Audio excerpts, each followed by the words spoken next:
92.7 FM WMDX, Madison's real news and great conversation. Here's your Daily News Roundup.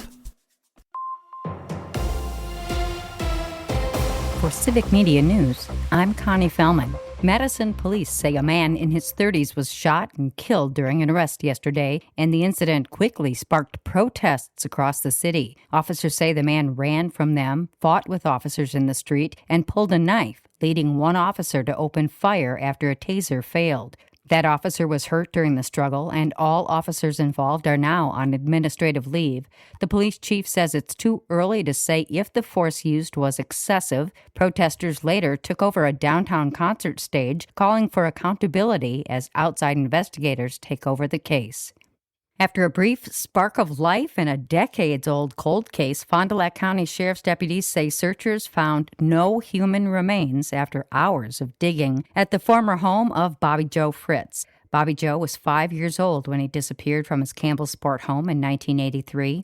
Authorities say an initial search of that home's basement last week uncovered potential evidence, prompting a full-scale excavation earlier this week. The Fond du Lac County Sheriff says a large team of investigators, including crime lab personnel and a forensic anthropologist, sifted through about 30,000 pounds of soil. The sheriff says they didn't find any human remains, but they did collect potential new evidence that could generate fresh leads and help bring answers to this 43-year-old case.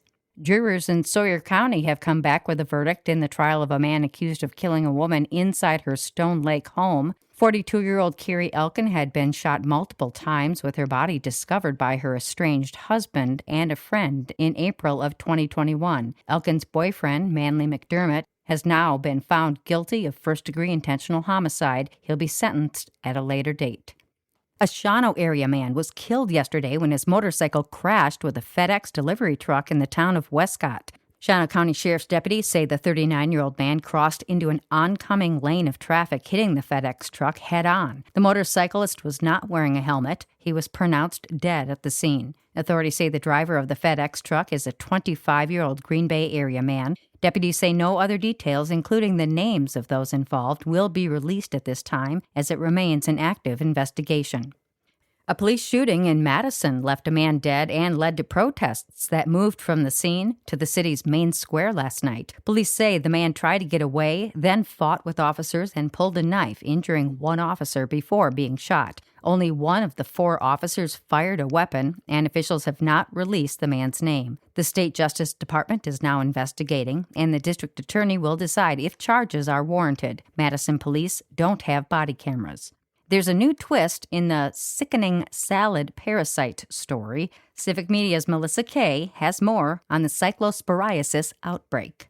Over the weekend, the FDA issued a positive test result for shredded lettuce from Taylor Farms in central Mexico. The FDA retracted their statement on July 19th, saying the test result was a false positive. Assertions have popped up on social media claiming this change is because of Taylor Farms' political donations. According to a Snoops article published on July 21st, their parent company, Taylor Fresh Foods, has made 12 separate large donations to Republican PACs since 2020, including a $1 million donation to MAGA Inc., a Trump-aligned PAC, in March of last year. Records show that while owner Bruce Taylor is a Republican donor, there's no evidence he personally donated to Trump. Taylor Farms is continuing their voluntary recall, and the FDA states the outbreak investigation is ongoing. I'm Melissa Kay, Civic Media News. And that's your state news update. I'm Connie Fellman for Civic Media News.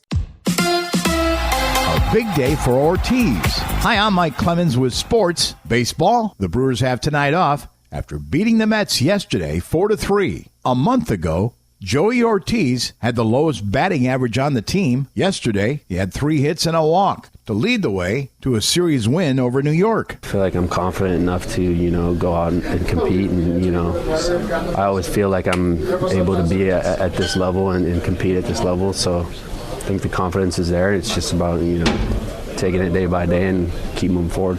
Pat Murphy. I really believe, and we all say this all the time, you talk about confidence, like when a guy starts to believe, he's just in a good, free space. You know what I mean? He's just like, hey, whatever they got, whatever they're going to deal me, whatever cards, I'm good. Just let's go play and have fun. And I'm just really happy for the person. You know what I mean? I'm just really happy for him.